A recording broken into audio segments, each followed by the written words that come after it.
This is the tale of the Endless Tunnel. A few years back, I was still living in my hometown, and I was out with the boys. I had had a rough time recently, and they offered, you know what, Vox, mate, let's take you for camp out. And I thought, well, that sounds like a fantastic idea.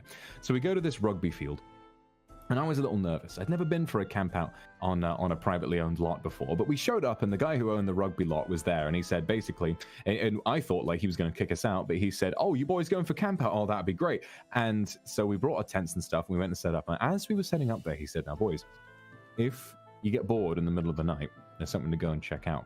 A couple fields over, there is an abandoned World War II era storage tunnel. And it used to be used to store ammunition and weapons during the war.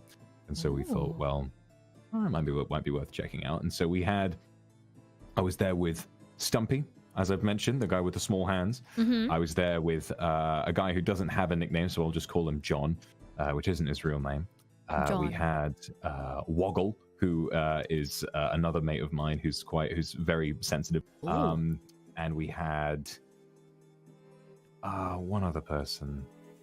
I can't remember, but essentially the important part is my friends and I decided, all right, we're going to go check this out. We turned to Woggle and we asked, do you want to come with us? And he says, no, I'm going to keep watch. And so he stays by the campfire.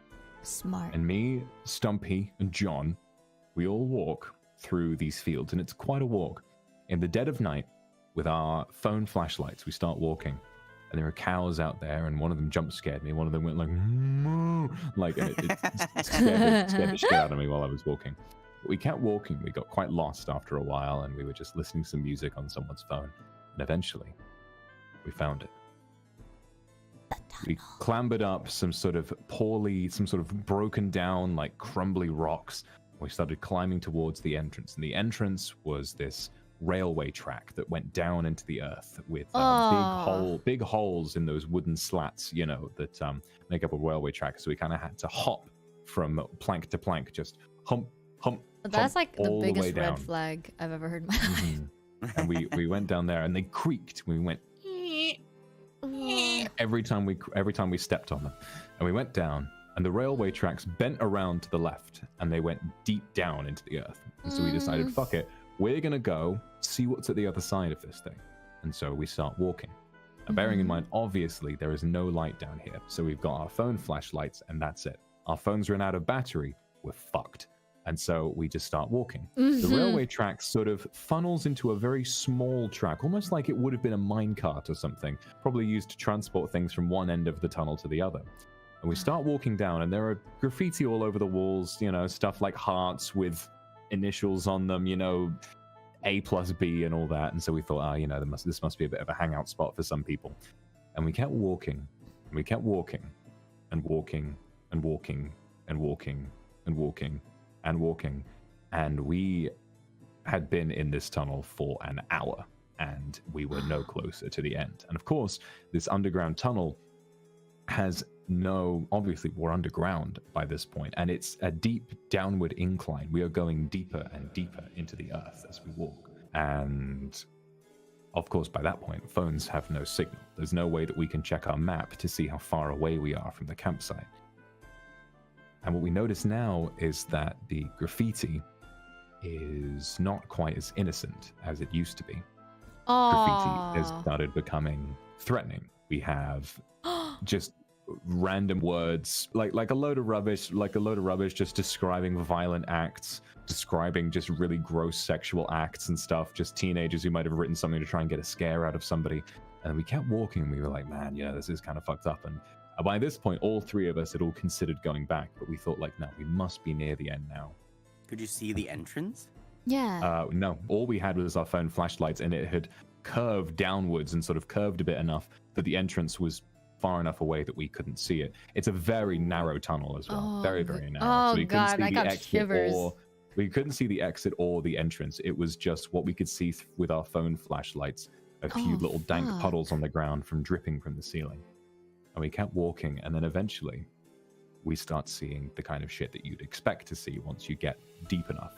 there were all sorts of, there were drawings of crucifixes, and there were pentagrams on the wall. There was the number of the beast, there was 666, and eventually we came to a point where instead of being square in shape, suddenly the corners filled in and it became like a pipe, like a circle. They'd painted it black, and right next to it, it said on the wall, point of no return. I would have turned. I would not have even started that journey, bro. And that's 100% real. Did you like turn around?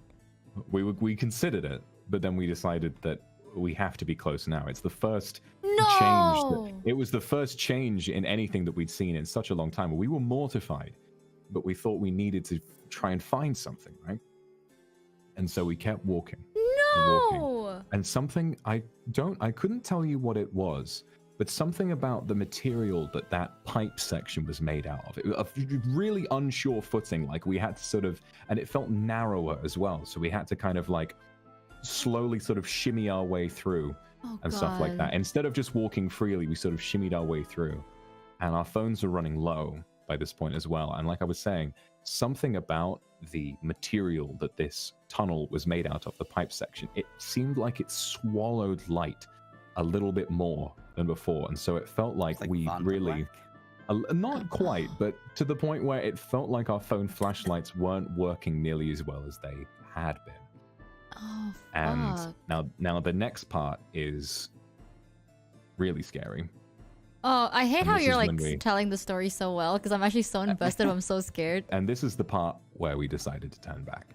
Oh, so we were walking down, and we were sort of thinking, who wrote all of that shit on the walls? Because the graffiti had kind of stopped at this point. Like on the pipe side, everyone had sort of like, there really wasn't much of anything. There were a few scratches on the walls, but no real paint or anything.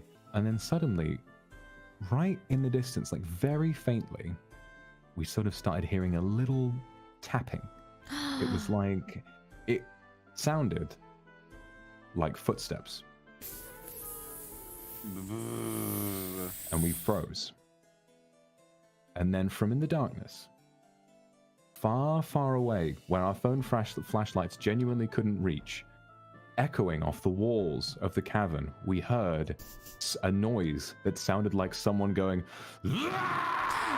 And we turned around and we legged it the fuck out of there. And I'm not kidding you. I genuinely think there was like just some crazy person lurking in that tunnel who had been there all night. Perhaps that was where he lived. Perhaps we were almost to the end and he was sitting around the other side, but he heard us coming. He heard us with our phone flashlights chatting and stuff. We walked into his territory and he screamed at the top of his lungs to get us out of there. Whether it was a guy who lived there, whether it was a spirit or a troll or whatever the fuck it was living down there, something roared at us and we turned around and we ran away. I'm willing to bet that it was a homeless person, but still I would have passed away.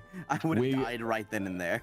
We turned around and we absolutely pegged it out of there. We practically fell straight through the railway tracks on our way back out, and then we ran back to the campsite where Woggle was sat just roasting some marshmallows by himself, completely none the wiser to what was happening. What's wrong with all of you?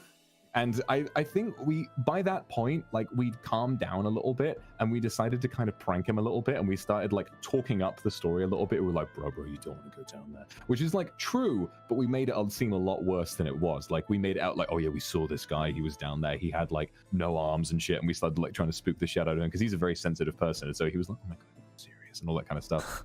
And so we just kind of, that experience happened, and we just sort of collectively agreed never to go there or talk about it ever again. That, I don't know whether it's because you're really good at telling stories, but that genuinely made like the hair on my hand like stand up a little bit. Yes, Vox is really good at telling stories. Even if he's really good at retelling things from his life. Doesn't matter if it's comedic, like serious or whatever. Yeah. This is the first time I've heard you tell a scary story, and you're really good at it. I had to like push the right side of my headphone like a little further because I didn't want to like hear it as clear. I got so scared. That is the scariest story I've heard so far. We'd been walking for an hour, and we ran back for almost an hour with the implication that something had been chasing us the entire time. And so every time, obviously, none of us could run for an hour. And Stumpy is built, but he's like more of a bodybuilder than a cardio guy. And so every time we had to stop to catch our breath, we were aware that something could have been catching up with us. Fuck, dude. Imagine if you would have kept going and then you get to a corner and then you're around and all of a sudden you're standing in the back rooms.